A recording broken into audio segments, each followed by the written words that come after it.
Hey everybody, it's Galmadex, and welcome back to the Tarkir Dragonstorm Play Booster Arena Direct. If you've played any Arena Directs before, you'll know this by now. This is our chance to win some physical booster boxes of Magic by playing Digital Magic on Arena. They have changed the entry fee to 6,000 gems now, but given us a lot more opportunities to get some gems back within the tracker. But we do need to get a 7-win run instead of a 6-win run to get 2 boxes out of the event. But they again spread out that prize out a little more evenly down the tracker here. So a bit different, but the same concept. We're going to do our best today to play some sealed of Tarkir Dragonstorm, hopefully open a really good deck, play really well, and potentially win a booster box of Tarkir Dragonstorm. So without further ado, let's bust open our packs and see what we get to play with today. Alright, 7 rares is a little low by modern sealed standards, and these rares are not very good for this set. They're certainly playable, Songcrafter mages with enough cheap instant and sorceries, like Exhales. These can be pretty good later in the game.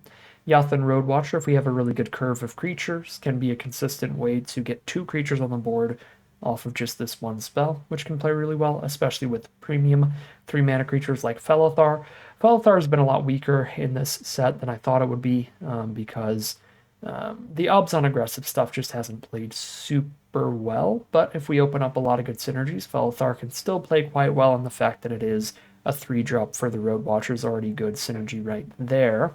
This is a whole ton of multicolored rares, and they're all kind of specific in terms of what they're good at doing. Like Felithar and Road Watcher need to be in a deck with a lot of cheap creatures, and Songcrafter mages need to be in a deck with a lot of instants and sorceries. So even if we have good fixing towards 4 or 5 color, these don't really mesh super well together. Another one of our rares, the Windcrag Siege, really only good for Boros and Mardu kind of aggro stuff, to where not the greatest thing to splash it into a 5-color build. So kind of awkward rares all around. I think the biggest concern here in the way we build our deck is going to be what colors just look the best individually based on all of the cards, the commons, uncommons, rares, all of them combined. So not a very clear sealed pool, just looking at the rares alone. For our colorless cards, we do have an Evolving Wilds for fixing whatever we play. We've got certainly better mana fixing than last time, no matter what. We have the Fiddler, Embermouth Sentinel. We have 3 Tri-lands minimum, Opulent Palace, and double Sandstep Citadel. But then we also have more dual lands than we had last time. Scoured Barrens, Swiftwater Cliffs, Bloodfell Caves, Jungle Hollow, and Rugged Highlands. So quite a lot of fixing there, and triple Sagu Wildling.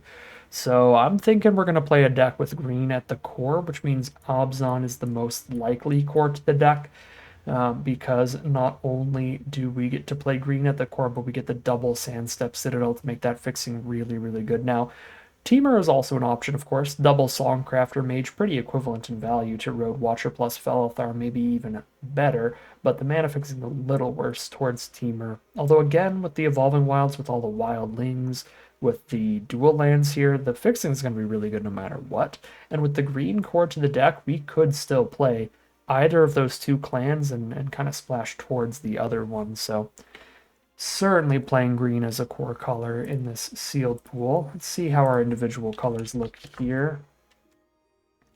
White is medium. The Teeming Dragonstorm is really good with enough other dragons to go with it. We have decent removal between Osseous Exhale and Static Snare. The creatures aren't the greatest, but Devotee and Pack Beast are really good in their respective decks. Blue, Sibsig Appraiser is a huge deal. If we've got a lot of good instants and sorceries, Kishla Trawlers plays really well. So in the same kind of deck that the Songcrafter mages play well in, the Kishla Trawlers will play well. So that's pretty good stuff towards the Temur core of the deck here. These cards here, I think, all work well for that. Everything else kind of filler, kind of mediocre. Black here. Black is horrible. Wow, yeah, this is some of the worst black I've ever seen in sealed in this format. So maybe Abzan is not the place to be, because white was just fine. Our black is abysmal, so we'd have to play like green-white at the core. Okay, what about the red here? We do get a Molten Exhale and an Overwhelming Surge to be able to recast off those Songcrafter mages, the Kishla Trawler, which is nice. Twin Bolt's a little more mediocre, might still run it if we're low on removal. There's not too much else going on in red. But this looks like a good opportunity to play green and blue and splash in the red then. Green, obviously, pretty fantastic. It's got its own removal spell with Piercing Exhale. It's got triple Saga Wildling for fixing, Inoc Wayfarer to work our way up the curve, multiple Renew cards to go with the Wayfarer. I'm not very high on the Rejuvenator though, so I think just these. Yeah, this is going to be kind of a simple deck build here, I think. I mean, maybe we'll splash in to make it a little more complex, but for sure, I think it's likely green-blue as the core. Our black is so bad. Our white is not that good. I don't think our obs on stuff is doing much by itself. So let's see. Unending Whisper, sure. Definitely Double Exhale. Trawlers, Zipsig Appraiser, Durgar Island Dragon. Those are all for sure. Stormbreed probably still playable here. But let's see what happens when we start splashing around, like Molten Exhale here. Overwhelming Surge. And then double Songcrafter Mage. So that's our red splash. 4 red cards. We play all of the green, blue, and red fixing immediately. That's green, blue fixing. There's Evolving Wilds. So if I play a single swamp in our deck, and we play all the tap lands, we could have 1, 2, 3, 4, 5, 6, 3, 4, 5, 6, 7, 8 black sources. Right? Because the 8th is the 7th is the swamp, the Evolving Wilds is the 8th. So the black splash is really easy. What about a white splash? No white sources in yet, so 1 plains Evolving Wilds is immediately 2 white sources. 2 Sandstep Citadels, that's 3, 4. 5 white sources running a single plains.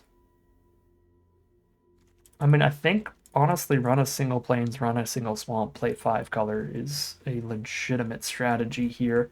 It really depends on how many sources we can have of our main colors while still doing that. Do we have enough on-color dual lands, tri-lands to the most important colors in the deck to justify that? I'd want to be on close to an 8-8 split between green and blue to be satisfied. We have 5, 6, 7, 8 blue, and 1, 2, 3, 4, 5, 6, 7, 8 green. All right, well, there you go. I probably want to be on a 9-7 split, considering the triple Sagu Wildling here, so we'll lean towards the 9-7 splits. Oh, right, this would be if I'm not running any plains or swamps. Okay, that's awkward. How many red sources are we sitting on? 1, 2, 3, 4, 5. Yeah, I'm not cutting a red source. 1, 2, 3, 4, 5, 6. It's 6 black sources without running a single swamp. So we could maybe even do that. I mean, what am I even splashing in off the black, honestly? Our black cards are awful. Are there any multicolored cards worth splashing in off black? We don't have a crazy high low mana cost creature count for the Road Watcher. The Felithar, we don't have a crazy high creature count to get the counters on the board. Okay, our black cards just suck, period. So we're just not playing into these black dual lands. So that leaves these slots open to become a basic plains and more green and blue sources. So we just splash the white freely, because the white spells are genuinely splashable. Like Rediscover the Way here, just for really good card draw, at the very least, is a solid splash. If not, the Osseous Exhale for good removal, the Static Snare for good removal, Pack Beast for a solid value play, and the mana base should be really consistent. Land count is 14 now. Let's put in 1 plains. And then 1 more forest and island. Back up to 17 lands. White splash would be Static Snare, an Osseous Exhale for sure. And then 1, 2 dragons right now. 5 dragons with triple wildling. This might be a teaming Dragonstorm deck, honestly. Any Dragonstorms you can recast become really powerful.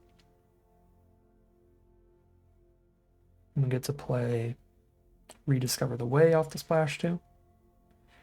And then I just put one more card in the deck. I could put in a Boulderborn just for another dragon. That's easy to cast, but I don't have any Dragonstorm globes to make it bigger or particularly exciting. I feel I'd prefer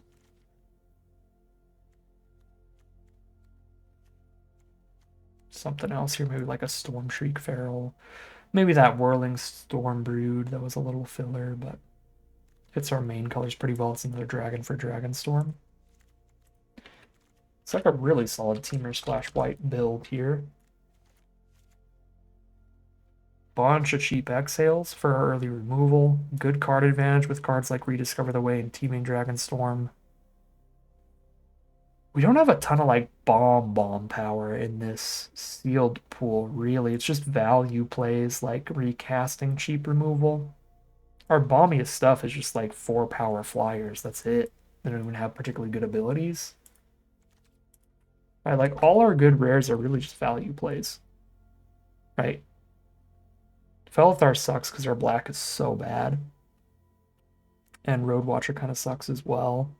Which leaves us with like, can make a bunch of 1/1s, can draw some cards, I can recast some spells, get 1 4/5 flyer. Man, this is the awkward thing, is that the mana base is really here for like the 5-color splash in, play all of your most powerful spells individually. We just don't have a lot of spells in this sealed pool that are individually powerful.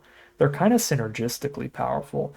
The amount of good synergistic Boros cards we have here does make me want to also check Boros Splash Blue, kind of Jeskai aggro, as an option for the sealed pool. Neither our red or our white was that bad, and maybe the best cards in those colors are the aggressive cards.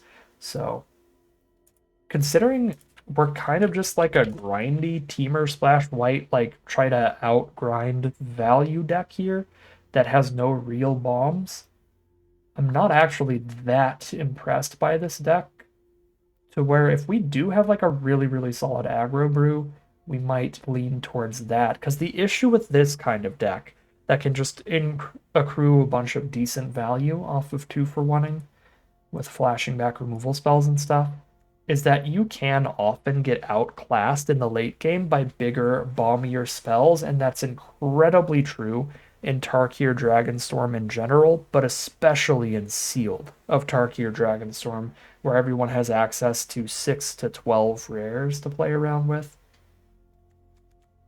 Like, my issue here is I think we're going to just play stuff out, counter their solid uncommons, and then they're just going to resolve some 8-mana mythic board wipe, draw a million cards kind of thing that our deck just loses to every time. With only the 2 counter spells here. Yeah, I mean, we can easily get outclassed in the late game with this kind of deck because there's no real bomb power of its own. It wins very slowly, gives our opponent a lot of time to draw into their best cards, and then only has a couple ways to deal with making sure they don't resolve. Man. Yeah, I kind of quickly went from really excited to kind of bummed out about this, but this is still a solid average deck here. It's just not the kind of cream of the crop that I thought it was going to be with how good the mana fixing was.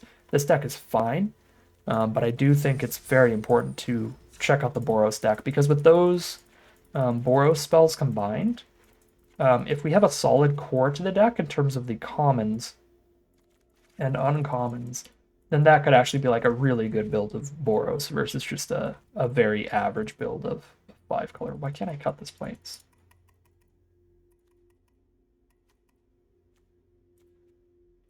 There we go. So double frontline rush, stalwart, and siege. So obviously siege, great rare for the Boros decks. Getting you another creature attacking every single turn puts a lot of pressure on your opponent, keeps your board state wide. The frontline rushes I really like. They make your board wide early, but they can also just win the game out of nowhere later when you've got a big enough board. And with these giving us multiple creatures, the Windcrag Siege giving us multiple creatures, that makes war effort a very viable win condition as well. This is going to mobilize 1 by itself when you attack with anybody, and gives your whole board +1/+0, so with a wide enough board state, this can really sneak in a lot of damage. So the kind of Boros splash the blue towards Rediscover the Way as top end card draw aggro deck could be good. Granted, we have enough cheap aggressive creatures to go with it. So Underfoot Underdogs plays incredibly well with Frontline Rush and War Effort. Stormshriek Feral plays incredibly well with our Teeming Dragonstorm, and our Teeming Dragonstorm itself plays well with the War Effort and the Frontline Rush by putting two creatures out off of the one spell. So we're definitely going to be playing Teeming Dragonstorm whether or not we play this dragon, so we may as well play this dragon to have that chance to recast it. Seize Opportunity can find lethal randomly. Rescue Leopard can be high power for its cost, so that's fine. Overwhelming Surge is fine. Twin Bolt's a little filler, probably going to be one of the first cuts of the non-land cards, but Molten Exhale is great. And Double Jeskai Devotee, that's multiple 2-mana creatures to get on the board early that also fix our mana perfectly towards all three of our main colors. Well, our two main colors and our splash. And then Fleeting Effigy, not bad at all. For the white, Mardu Devotee fixes our main two colors, sets up our draws, and makes sure that we're not flooding out. Bear of Glory is a great creature to play on curve. That's good in a go-wide deck like this. Once we have a wide board state, buffing it all up can get a lot of damage in. We're a tiny bit lower on cheap creatures than I would want to be. We have 5 total, and that's if we cast Frontline Rush as creatures, which isn't what we'd always want to do. So it's not the perfect Boros deck, but still looking pretty good here. Rebellious Strike plays great in a deck this aggressive. The Pack Beast, obviously incredible with the War Effort, as well as the Frontline Rushes. The Teeming Dragonstorm as well. The Dawnbreaker, I forgot about that. That is one more 2-mana creature, putting us up to 6 2-mana creatures and 2 1-mana creatures. The Pack Beast is great at the top of your curve, and the Static Snare is great removal. This looks legit. This looks absolutely legitimate here. Is there anything else we would want to splash out of the blue? I don't think in aggro we want to go that deep on a splash to where we're like also splashing in a Sibsig Appraiser for card draw or Dispelling Exhale for a late game counter. Like unless there was just another really good kind of bomby sort of card. I don't think we're dabbling any further, and there isn't. So we'll just take the one Evolving Wilds, take the blue-red fixing, and the double Devotee to get to that blue source. For Rediscover the Way as our late game. Really nice spell. We can play a Reigning Victor. Even at 4 mana, this is certainly playable in this deck, and it is possible to play it for less when we have Mardu Devotee on board. I'm not sure I can justify playing more tap lands in this deck just to once in a blue moon play Reigning Victor for 3 instead of 4. Like, I'm okay to just play this for 4 instead of slowing down my mana base a lot for a card that doesn't even technically need the black mana. Right, there's nothing else I'm splashing in off black. So I think I just treat this as a 4-mana 3/3 for this deck. I have 31 cards right now and 2 lands, which means 29 non-lands. I think I want 24 non-lands. So we cut 5 cards here and play 16 lands. I'm on 15 creatures right now. Are there any non-creature spells that are counting as creatures here? Sort of Windcrag Siege, sort of Dragonstorm, sort of the Frontline Rushes. But every single one of these, well, no, Dragonstorm is 100% just creatures. That's like 16 creatures. Windcrag Siege, I mean, it's just a bunch of 1/1s, but it's sort of only serving the purpose of being creatures also. Frontline Rushes, though, I do want to be winning the game off of this a lot. I think we have enough ways to be going wide without them, that these will often be a late game combat trick trying to find lethal for an extra 5 or 6 damage out of nowhere. So I don't want to count those as creatures, but that does make it, what, 15, 16, 17 creatures here.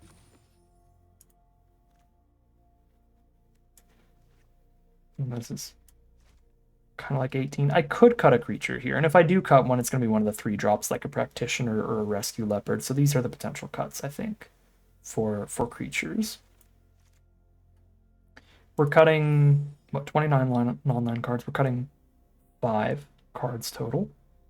So some selection of the spells as well. Let's just put the best ones in first. So Rediscover the Way at the top of the curve.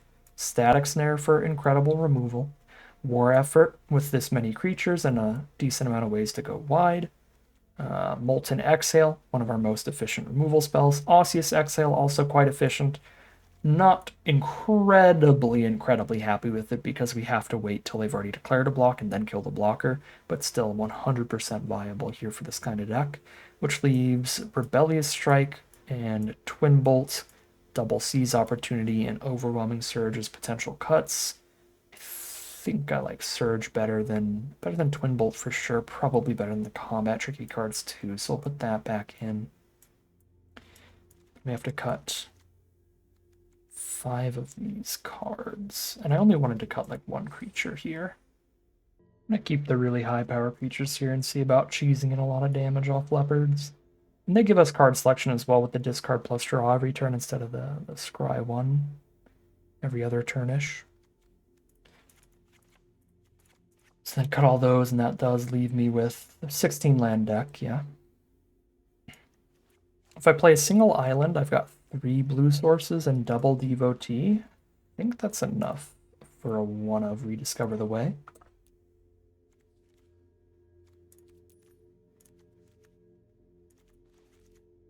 And then I've already got Swiftwater Cliffs for a red, so out of the 13 cards, 16 red, 14 white. So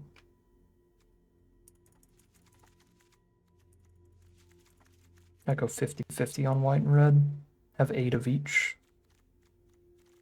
I think those counts are close enough for that. Yeah, I like this better than the 4-color deck because it is really capable of cheesing out some quick wins, which means that it is more capable of taking down 4 or 5-color bomb rare piles than our own 4 or 5-color pile because we just don't have as much competition in the late game. I think this is genuinely a better deck for the way that this format plays out, the way that this set really is. Could still see some minor adjustments to it. This does feel like a lot of 3-mana stuff still. So maybe still cut like a Rescue Leopard for something else. But outside of that, there's a lot of quality here and a lot of good aggressive synergy going for it. So I'm pretty pumped about this. I'll take another look through what we have here, but I think we're likely just keeping the Rescue Leopard. Yeah, I just don't think there's anything all that viable to swap it for. Play a Boulderborn Dragon again just because Dragonstorm. I don't think that's worth it. Yeah, it would be just dropping another creature out of the deck for another combat tricky seize opportunity or rebellious strike, which could be fine, but I think I'm happy with the deck as it is. See if we can't Boros aggro some people out. We will call it a deck here, hop into the gameplay, and see how it does. Here we are on the draw for game 1 with a mono white hand. Already off to a depressing start. I think our mana base is pretty good for this deck. We're on like a 8-8 split-ish.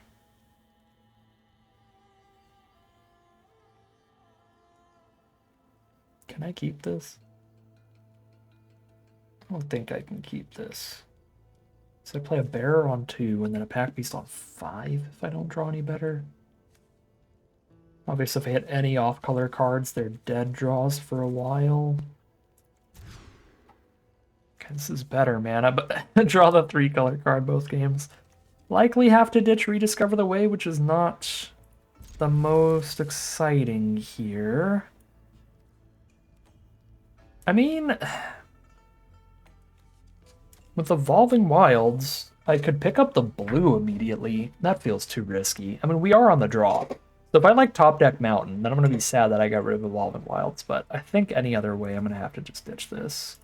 Like any other way I draw here. It's just going to be Evolving Wilds for the red source, get the siege down quickly. Be able to cast everything in the deck unless I re-top deck the Jeskai card, which I guess is possible because I do have a shuffled deck now off the Evolving Wilds. Rakshasa turn 2. Sketchy. I might lead with Pack Beasts. Dalkvin Pack Beasts to get the Salt Road Pack Beast out sooner. But I also think Windcrag Siege is likely better the earlier we play it. Get that thing rolling.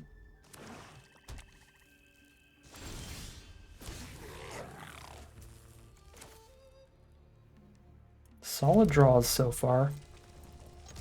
If I Delcaven Pack Beasts and they don't interact with it, I could Stalwart plus Salt Road Pack Beast in the same turn. I can also kind of do that if I Underfoot Underdogs. And their board state does sort of look like they're just holding up some kind of instant speed removal spell. Underdogs plays the best against our opponent, just going for removal here.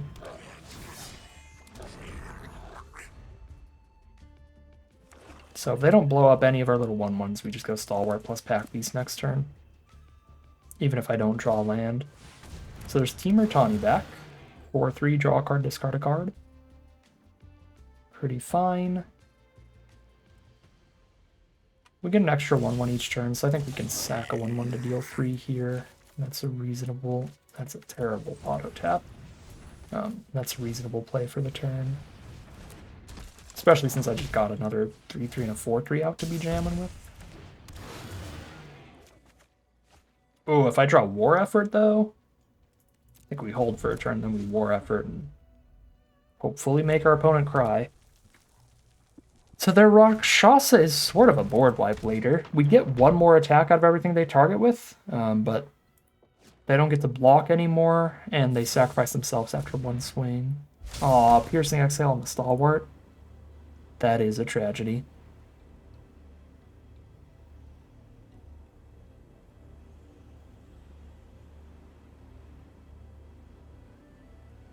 I think the line here is just going to be War Effort, go. Start swinging. Full speed ahead. Yeah, Salt Road Pack Beast ends up trading down to Strike Master. And one creature gets blocked well, but we deal 10 damage. It's got to be worth it.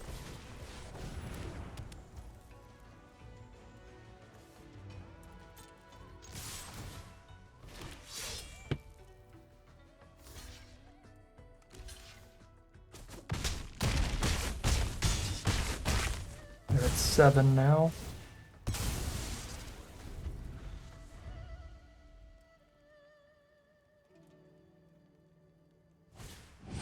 Stormshriek Feral is going to discard a card and draw 2, looking for some cheap removal.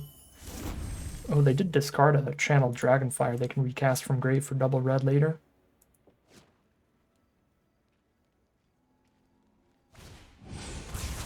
Oh man, really? One-sided board wipe. They're down to 7. We've got a lot of threats still, so I think we're still in a good position, but that was an exceptional card to have.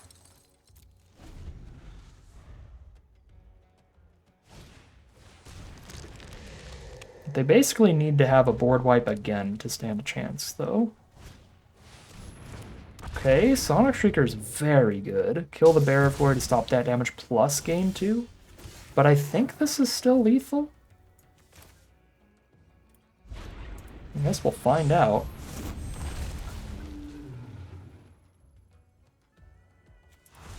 Yeah, they concede there, so I think it's still lethal.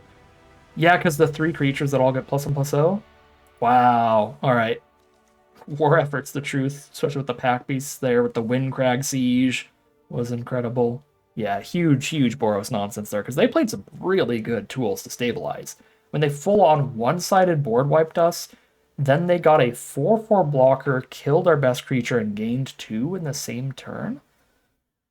Like, huge tools for stabilizing. I guess they killed our second best creature, Pack Beast, was better, but it had 2 high toughness. Either way, that was a really impressive run from the deck. Windcrag Siege and War Effort being the real MVPs there. Here we are on the draw now for game number 2. No white source in the opener. So 2 really awkward draws in a row. Hit both of the blue sources in the entire deck.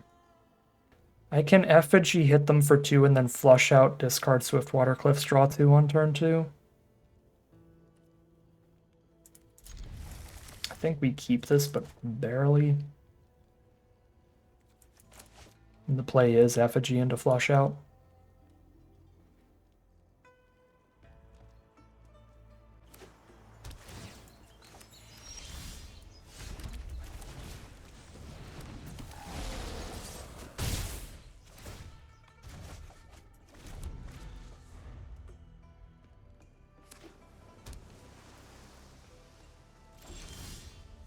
Find the white source now, naturally.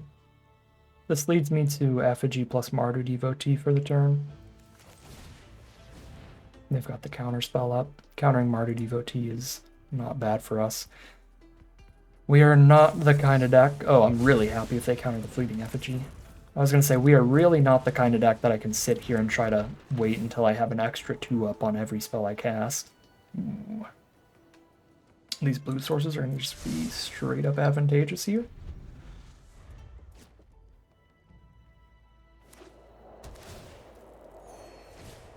Dragon Sniper, would you like to trade into Devotee? I hope you would. I really hope you would. Because I clearly don't want to trade Pack Beasts into that because it doesn't even kill it. It has 0 power.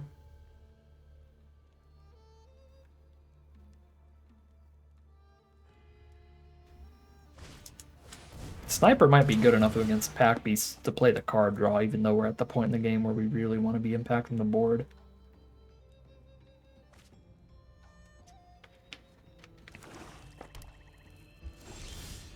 Okay, they're down to 2 cards in hand. No matter what I play here, I can't play Pack Beast unless I attack with the Delcoven Pack Beasts.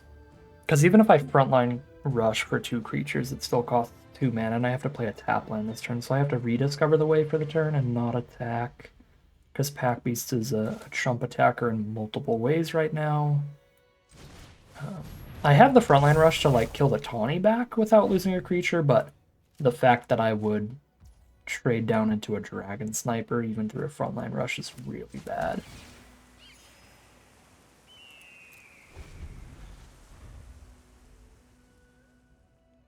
Stalwart's a great draw. We can get damage in when we're not even attacking.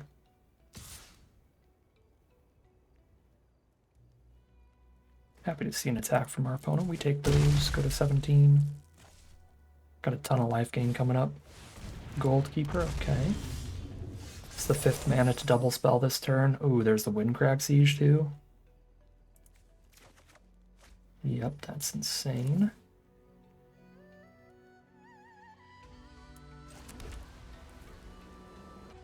This Dragon Sniper is so annoying. Our game plan would be so much better without it. Start the draining here.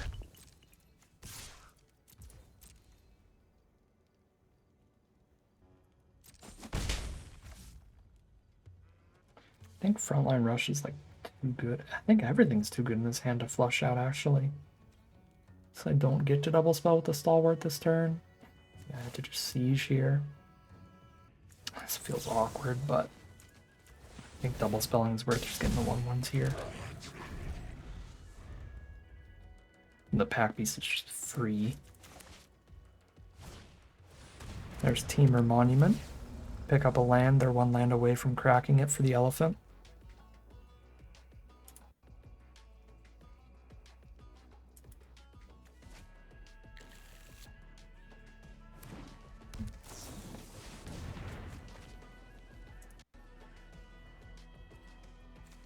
Focus the mind, draw 3, discard 1, digging for the best bombs in their sealed pool because they're the splashy 4-color deck, just playing all their rares.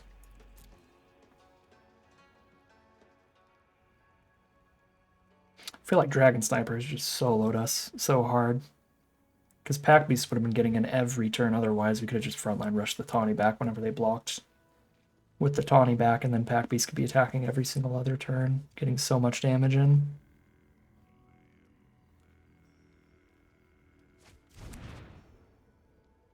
Oh, I forgot about Chapter 3 of this saga. I probably misplayed.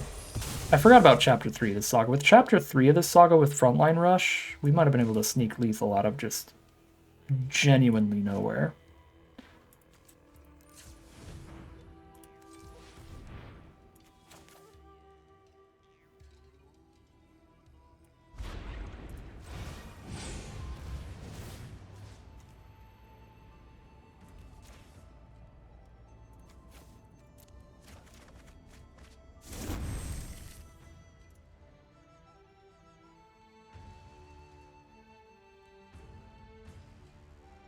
we're not really giving a 1/1 double strike anyway, are we?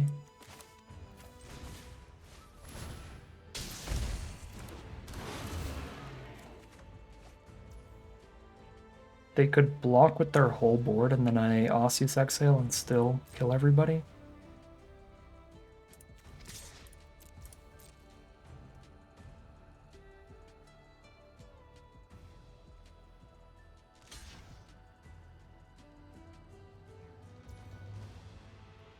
Okay, they're just trumping. Sure.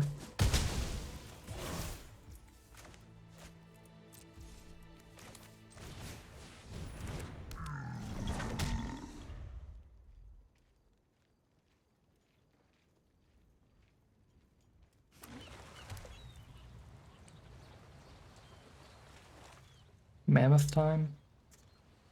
Or have they drawn a bomb? Mammoth time.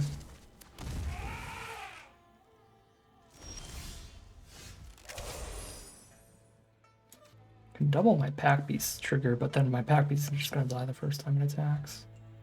I guess they're probably blocking pack beasts with one creature, right? And then we can just blow them out off the double pack beast trigger. This is risky though, because then if they just kill the pack beasts later, it's no siege value. But it's just like an infinite damage swing this turn.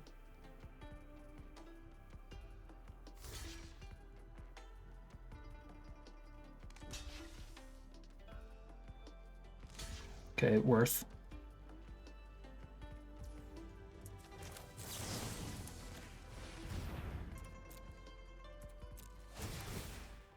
Is this actually lethal?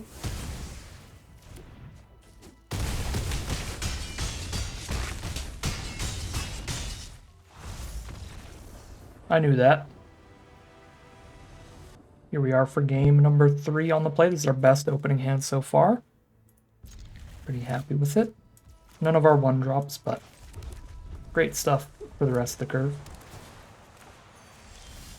There's the blue source naturally, if we didn't have the devotee already.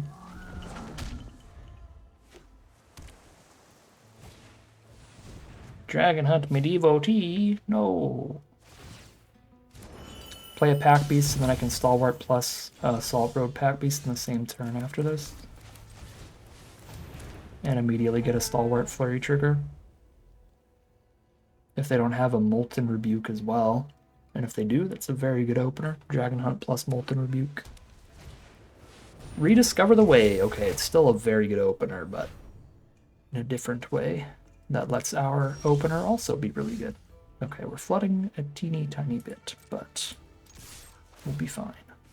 We'll be fine. Salt Road Pack Beast's gonna draw us a card. We're gonna flurry into extra damage here. We've got a ton of pressure on our opponent.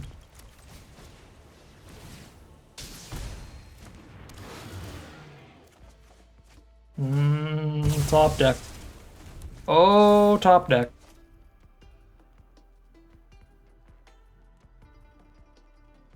I don't need much more action from here, but I do need some. Exhale the pack beasts. Wow, so it was a Dragon Hunt plus exhale hand. Oh my god, dude. Well, teaming Dragonstorm is not the worst.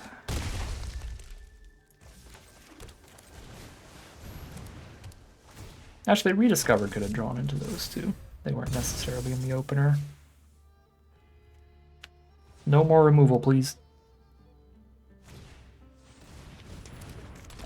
Life gain. That's really bad too. Yep, and there's the flurry trigger. It's 3 toughness against our 2-power creatures. Bearer of Glory is 1 mana off getting the 2/2s in this turn.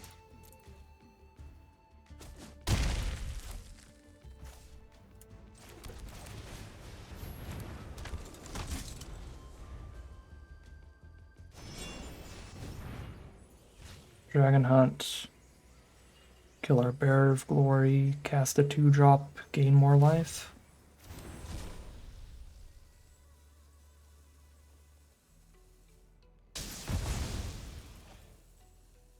Yep.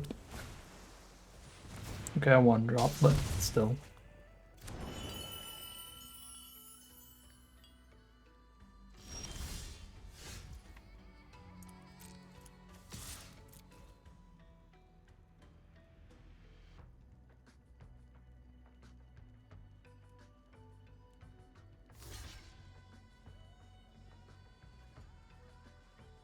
They have a 1-mana combat trick too.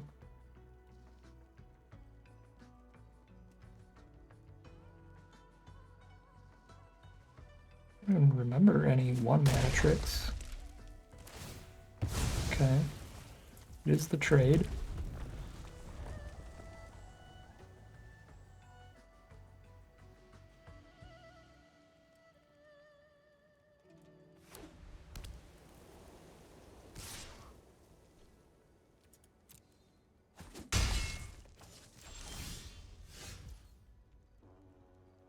Do they have the 7-mana Jeskai Mythic Rare? RIP. Or is it just the Flash Dragon? Flash Dragon's still pretty bad for me. Okay, it's just the Flash Dragon. It's not an instant loss like the Jeskai Mythic is, but I think we've just drawn way too many lands here this game. Sadly. It's like a decent amount of flood. I think the biggest issue is when we drew those lands. Like, we got our early pressure with the great opening hand, but it was like a great opening hand that then drew 4 lands for the first 4 draws kind of thing. We've slowly been building a board state off of like draw 1 non-land, then a land, then a non-land, then a land, but that's not enough when our opponent stabilizes off a million 2-for-1s like Glacial Dragonfire and Rediscover the Way and all that.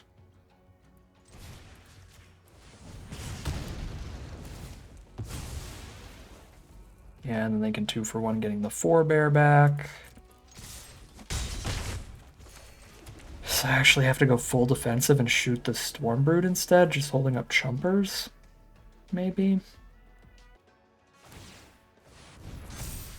And you got a way to deal 11.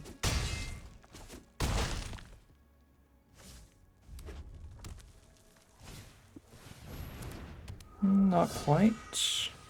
Not quite, but they're well defended off of 2 creatures off 1 spell with Kinguard and 4-bear as well. What is the top deck? A sorcery, well, not sorcery speed, but a summoning sick creature. Yep. That's magic. Just pretty awkward draws against a very, very good draw from our opponent. Simple as that there, not much we can do gameplay-wise. 2-1, heading into game 4. I think we keep this, but barely. Immediately hitting the mountain is nice. We're on the draw again for another Boros Mirror. It's rough. We might have been on the play last game, but we have been on the draw earlier today. So they're full Mardu. Okay. They're 4/5 color. Obzon Monument to get green as well. So war effort for us. It's pretty sweet.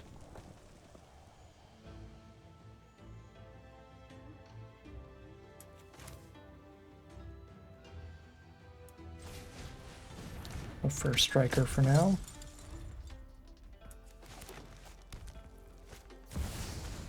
There's that Rock Curse Rakshasa back again. That is a fantastic draw. Windcrag Siege off the top will be the play on Jeskai. And the Windcrag Siege War Effort Wombo combo could come in real hot here. Oh, I didn't even realize how good Rakshasa is with Obzon Monument. That's disgusting. Just get a 5/5 on the board instantaneously for that.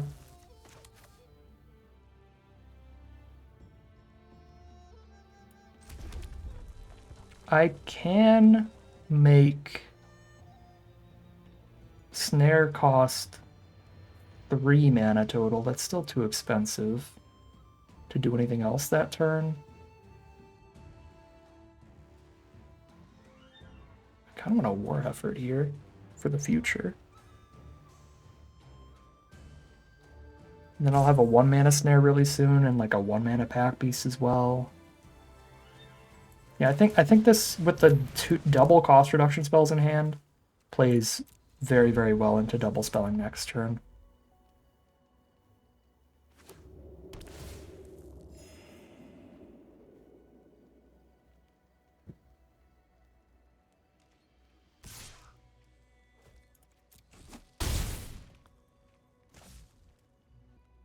Piercing Exhale. Or Knockout Blow or something. Blow up our Bearer of Glory. Stormplane Attainment, blow up our War Effort? Come on. That's very frustrating. Static Snare can't get rid of enchantments. Static Snare for 2 and get a 2/2 on board in the same turn. Is the play...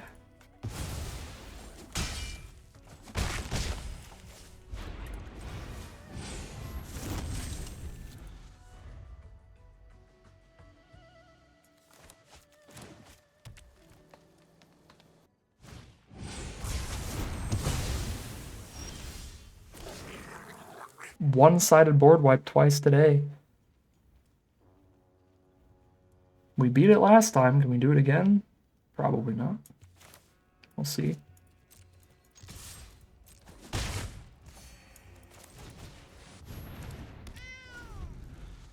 The worst part about it is it shuffles back in their deck, so if they're really lucky, they could just redraw it immediately. Or quickly, at least. Okay, the rest of their deck doesn't look super good here. Just like a 3/3 I can kill with Surge. If they don't have...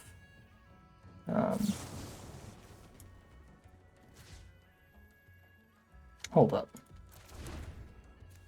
I have enough life to take the turn off here and just go Underdog's Pack Beast. As long as I don't let Auto Tapper ruin that.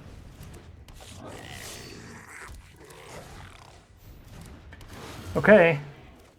Basically, if they don't immediately redraw the board wipe, I think we win. I'm not actually using Rescue Leopard. I need the Devotee to get the Rediscover the Way mana, and I need the Surge to kill the Marshal if they don't block. Come on, let's be undefeated against board wipes. That would be hilarious. Okay, so they scry around for it here with Devotee. They would not cast that here if they had the board wipe in hand. They would immediately recast the board wipe. They do have the Decayed board wipe with the Cursed Rakshasa, but that doesn't stop them from dying because I still get to swing with all those creatures one more time. Really should get a new chair this summer. I think I've been talking about getting a new chair for like a year and a half.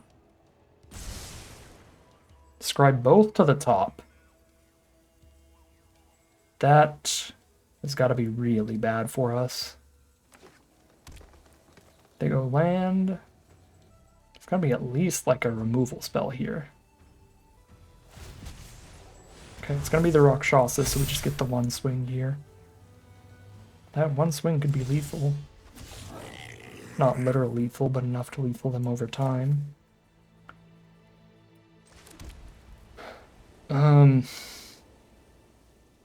I kill the 3/3. They have a single blocker that chumps 4 damage. They take 1, 2, 3, 4, 5, 6, 7, 8, 9. They go to 3 life.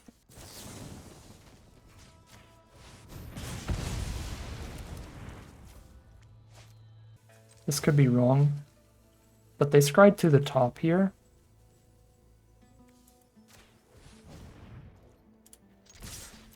So I'm going to hold this Jeskai Devotee so that if they scried the board wipe to the top, I still have it to go Devotee plus Rediscover the Way and start reassembling a board while they're at 4 at this point.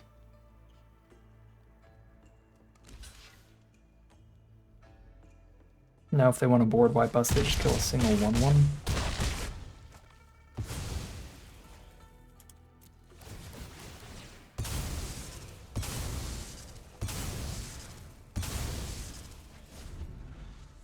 Oh wait, no, they do kill a few creatures. Yeah, because we tapped Underdogs and not attacked with it.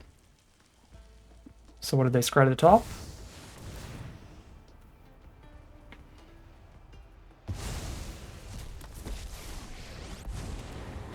Fate flows my timeless wisdom.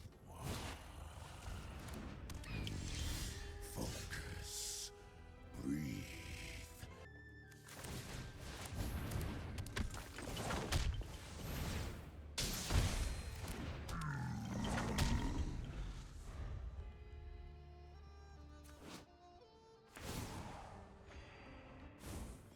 Insight is vital to success.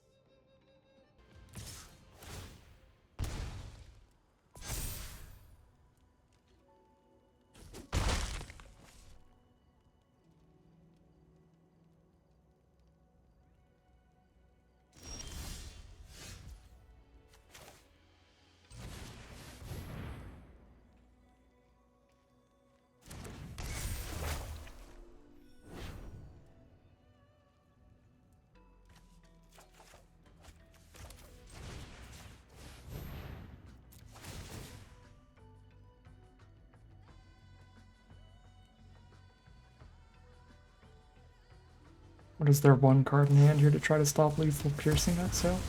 That doesn't stop lethal. Why did they attack?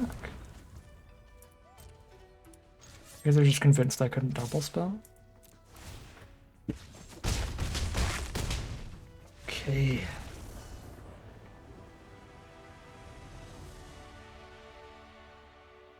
I guess if they didn't attack, they just have to chump with this anyway, so just buff it to make the exhale a little better. Alright. I can't believe we drew out of that. My heart is pounding. I'm just... My life flashed before my eyes, and I did not want to leave with no prizes twice in a row after they upped the entry fee to 6,000 gems. That would have been absolutely brutal. So that was a horrifying game of Magic. But we barely steal it out in the end there. For at least half of our entry fee back. We are at a positive win rate here no matter what as well. Not only on this specific entry, but this event as a whole. 2-2 into 3 wins minimum this time. So pretty solid stuff, but we'll see if we can keep it up here. Only takes 1 more win to get basically the whole entry fee back, and 2 more to be in the money. All right, here we are on the play. No threats of our own till turn 3, but I think we still have to keep it with the Windcrag Siege being what it is. Evolving Wilds turn 1 from our opponent, so no idea what they're playing yet.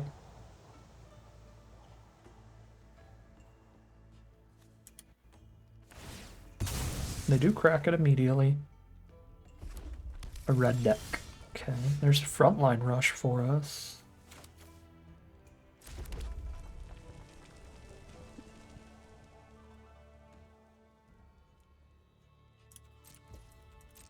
I'm pretty sure I'm supposed to play to the board, but God is that good with Pack Beasts and Windcrag Siege, with how wide our board can get. I could be playing this wrong, but I'm going to play the greedy way with the frontline rush here. And save it for a potential +5, +6 later. Between, again, Pack Beasts and Siege, our board can get really, really wide off of just those 2 spells. Hopefully no Molten Exhale from this opponent. They are on Mardu. There's another Swamp.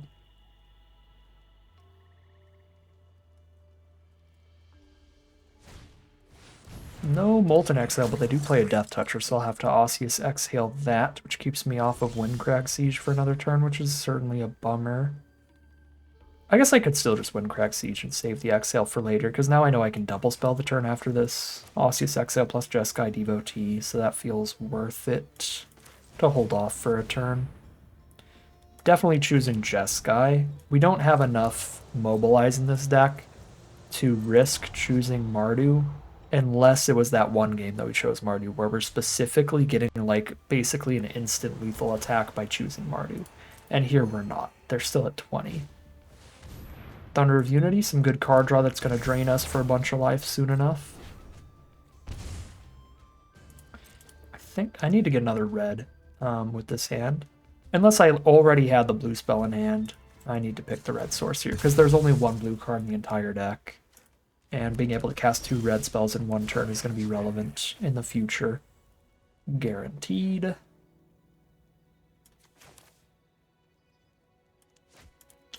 I guess I'll hold open the option to use Frontline Rush plus Osseous Exhale.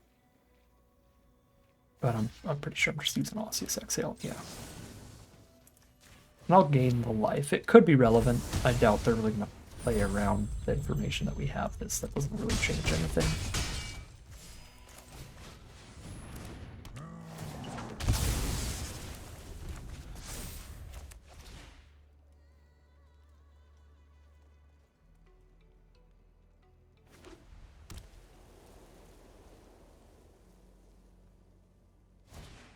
Kintree Nurture. A 2-1 and a 1-1 gain 2 make me lose 2. The 2-1 has lifelink as well. And then a Sunset Strike Master, drain for 1, gain 1. Very good turn. Well, I've got the Frontline Rush I can use anywhere that it's pretty applicable, and all their stuff only has 1 toughness, so this is a swing haul for sure.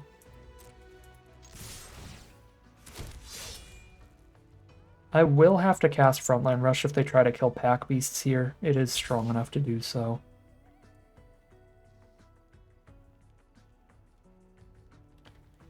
But if they don't try to kill it, then I'll just get the damage in elsewhere.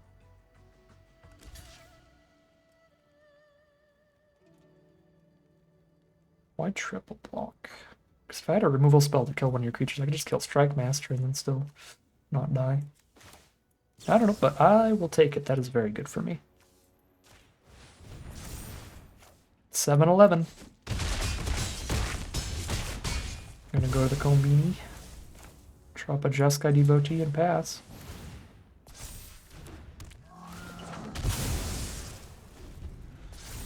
Okay, if we don't get board wiped for the 3rd time today, it should be very hard for them to stabilize.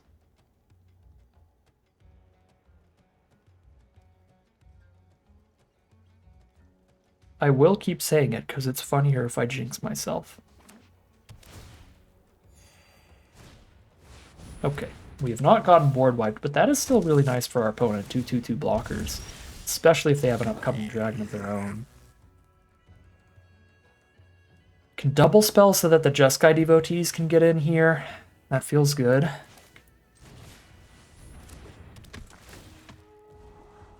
Overwhelming Surge is not bad here. The 5th land is not either.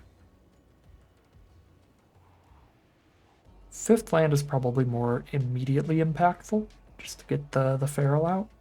And then if it is a board state where I'd rather have Overwhelming Surge, I know what I'm going to top deck if I discard this island to rescue Leopard instead.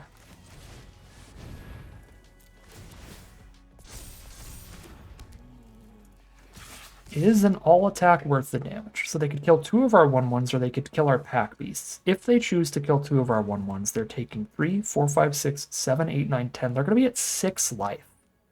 6 life if they choose to kill 2 1/1s. If they choose to kill the Pack Beasts, they're going to take 6, 7, 8, 9, 10, 11, 12. They'll be at 4 life. This feels worth an all attack.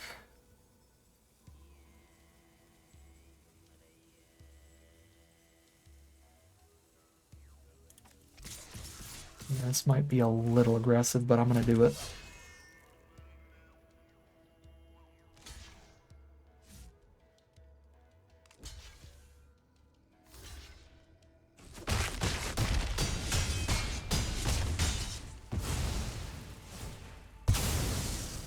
Lose 2 1/1s to sneak the rest of the damage in. They're down to 6. Sonic Shrieker's an excellent one. Kill the Leopard, pick up the Teeming Dragonstorm, and gain 2 life. Pretty incredible. And now, because I don't have the Leopard, I can't choose to draw into the Surge. I mean, I could discard the island to draw into it, and then if the other card's also a land, I guess I get there, but that's highly unlikely.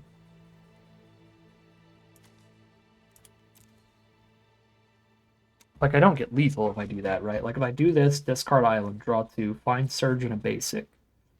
I get to flurry, so these are 3/3s. I get to shoot 1 blocker, shoot that. They block the 2 3/3s and take 1, 2, 3, 4, 5, 6. No, it would have been lethal if they gained 0 life, but they gained life, so it's not lethal. At the same time, we have the issue where Stormshriek Feral's just going to trade into Shrieker, and then they stabilize off all these 2/2s, so... don't even know if the dragon itself is really all that valuable over just ditching it, drawing 2, and trying to find another war effort or frontline rush style win condition. It's really close. I mean, I guess I'm gonna have to deal with this dragon at some point. We can't find a quick kill. So Feral just deals with the Sonic Shrieker. Is it weird this is the first time I've ever noticed the wings? They have double removal? Or are they just cool with trading Feral into Sonic Shrieker?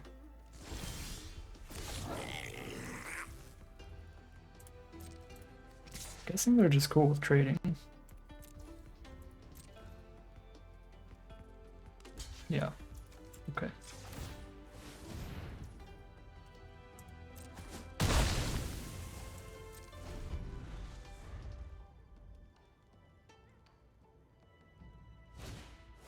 Dragonstorm Globe. Underdogs for more blockers. Blow up a 2/2 and their globe now.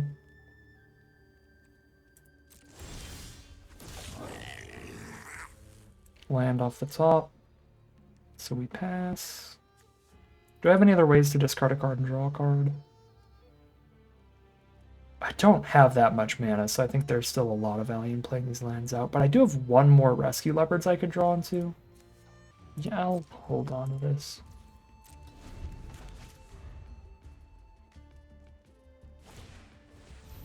Pack Beast. It's a very good draw. 1 mana, 4/3 draw card. I would like to draw one of those. Oh, Lord have mercy. They're the first to top deck the war effort here. Kind of is a first to draw a war effort, potentially wins situation, isn't it? Yikes. Okay, no attack at least. I think their board is scary enough now to just kill a 5/3 in a globe before I untap, so I have the mana for anything I draw into and still stop some attacks here.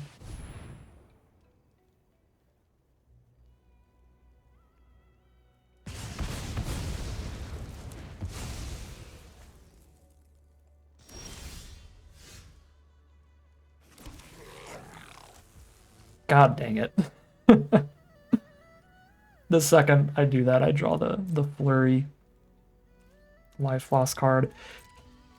Small argument for just running it out here, and that is that there is a Thoughtseize in this format our opponent might be running.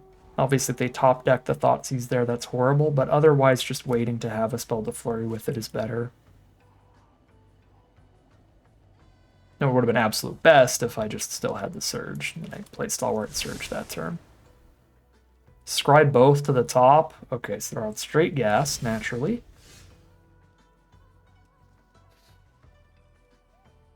Their sequence was Pack Beast, War Effort, Martyr Devotee. Good spell, good spell.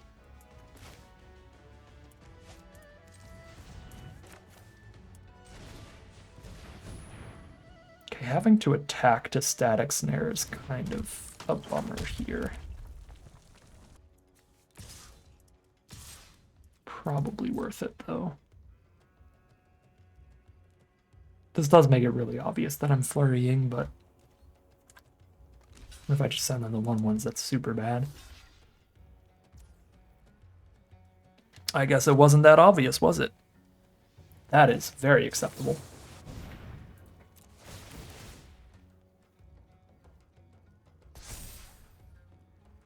I'll let them keep the underdogs with the good ability, because if I exile a token, it never comes back, even if they deal with a snare.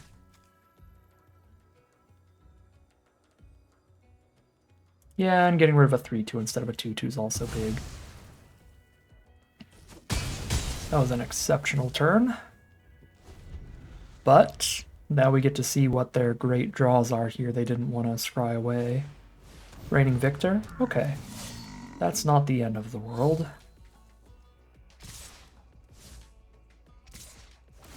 So attack all would be some big, bold moves. Even tapping the underdogs here would be a really bold move.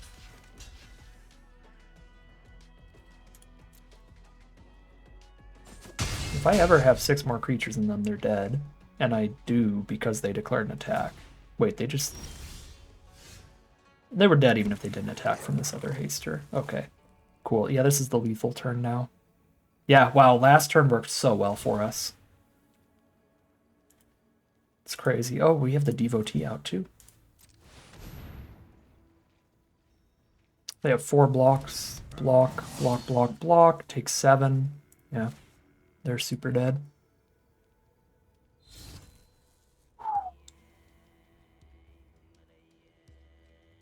Pretty lucky game here.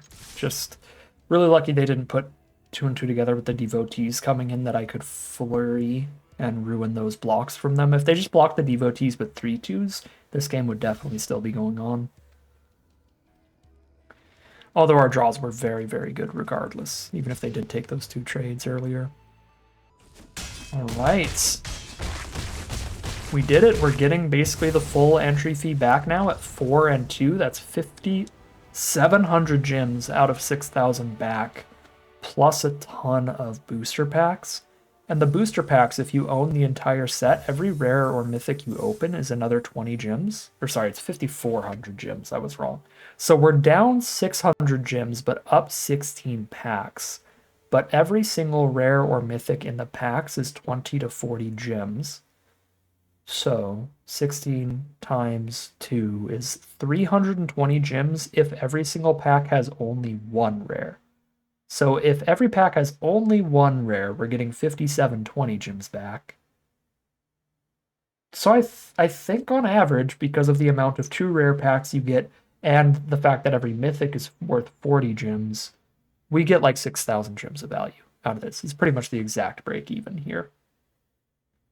If you use all your wild cards to complete the set before you open those packs, which is the only reason I don't have infinite wild cards, because I just always spend these to complete the sets before I open my packs, so that every time I open my packs, I get gems out of the set instead of rares I don't care about. So, all right, break-even point here, 4 and 2, very positive record, but we're 1 win away from huge money here, being up 2,100 gems and an additional 24 packs. If you care about expanding your collection on Arena, the new way they're doing these prize outs is pretty exciting. Because, like, you get massive quantities of packs, which is certainly cool for people who like opening packs on Arena. Like, I don't even care at all about my collection on Arena. All I do is draft and sealed. And I still think it's kind of cool to win, like, 16 packs in one event or 24 packs in one event if we get another win. I think that's pretty neat. But we'll see. We'll see. We are still 1 single loss from just dropping out of the event entirely. So I don't want to count my gems before they hatch here. We are 4 and 1, heading into round number 6. Here we are for round number 6. I like this hand. We have a good 2-3-4 curve. The war effort's not that strong with what's currently in the hand, but we have seen the sheer quantity of spells we have in this deck that are really good with war effort. Unfortunately, we are on the draw here, so not going to be super aggressive. We are against Martin. There's that frontline rush that's so good with war effort. I think I am playing Devotee first still, saving this to potentially get that huge +X later, which is pretty solid too. So our opponent kept a hand with nothing till turn 3, but their 3-drop is a Reigning Victor, which is pretty good. We do hit the untapped land to guarantee I can turn 4 War Effort, even if I just played Rescue Leopard for this turn, so I will do that. And then we're likely to use Rescue Leopard to discard Evolving Wilds to draw a card. We already have all the colors of mana we need, and all of the mana period that we need. Martyr Devotee from our opponent. Scry 2. This is the mirror match on the draw, so certainly our opponent is favored here for being on the play, but we'll see. There's the coordinated maneuver for the Leopard. It's pretty rough.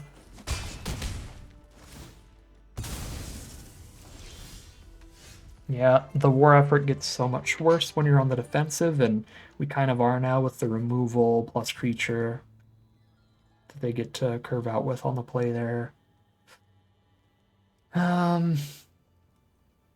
still kind of think I have to jam it out. I guess I could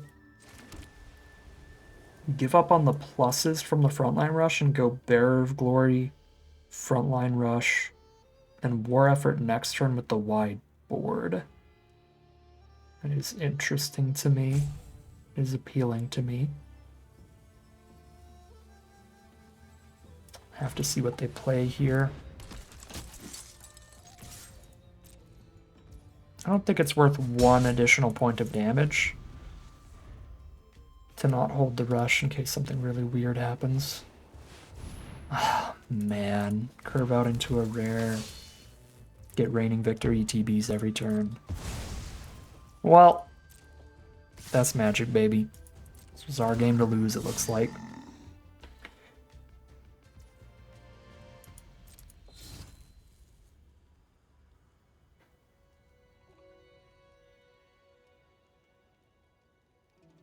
Even if I trade up into the Siegebreaker by 2 for 1 of myself, they just get the Victor back and still have a wide board here. This is 9 damage, Jesus. Gross curve. Gross curve on the play.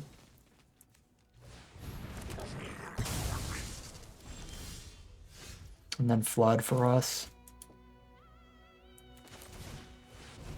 That'll do it, probably.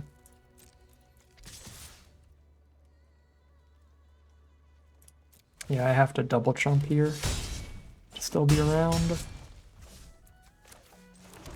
Evolving Wild's a land out to make it less likely to flood even more from here.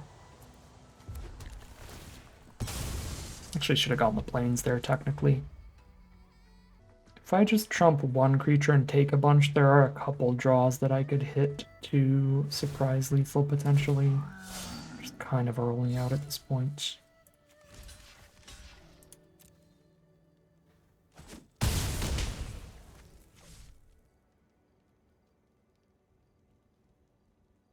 Unless they just have like 2 removal spells here. Yeah, Narset's Rebuke, get 3 mana back, use that 3 mana on Devotee. Okay, even a blocker there is very good. Curve from our opponent. Siege is way too late. They're just dead. And there was no way to play this combination of cards against their hand to win this game. Magic is a complex game. We've had multiple different spells we could have cast on every single turn, so there were probably 100 different ways to play out this game. Not a single one wins, though. Yeah. Definitely not a single one. Marshall at the end, too. Bummer. Alright, at least this time, a very positive win rate. We get our whole entry fee back, essentially. But the losses were pretty big bummers. 4 and 2 it is. Still really happy with how I built this deck. I think this was a really strong Boros aggro build here. We had really nice tools for playing this kind of deck and cheesing out some potential quick victories as we did. The deck also had a lot of reach to where even when our opponent stabilizes, we can randomly kill them. It's very hard to stabilize against an incredibly wide board state, and our deck's pretty good at supplying that between the Siege, the War Effort, the Dragonstorm, the Underdogs, and just those kind of cards. But there's also just like if a single creature gets in later, we could randomly frontline rush for lethal. And the Quarry Mountain Stalwart as well. That one was a huge one to where even when that board is stable, we just sit there and wait to draw 2 spells and then keep flurrying in and getting a little bit more damage even without declaring attacks. So I think this deck was really, really nice. I'm pretty happy with the deck build. Just not a lot we could do with those losses, just kind of how the cards fell. Which does feel that way kind of when you are playing a very streamlined aggro deck like this. A lot of it is going to be, do you draw well enough, or does your opponent draw well enough to stop you? A lot of these games felt pretty predestined. fought about as well as I could, but 4-2 looks like the farthest the deck is going to make it today. But that is going to end today's video. As always, I'd like to thank my patrons and YouTube members for their support, as well as you for watching the video. If you enjoyed it and are interested in seeing some more, you can always like, comment, and subscribe to tell the YouTube algorithm to send you some more in recommended feed. If you'd like to catch me live, you can check out the Twitch channel in the link in the description below. If you'd like to support the channel directly, you can check out the Patreon link in the description below. But other than that, as always, thank you very much for watching, and I'll see you again soon for some more Magic Arena.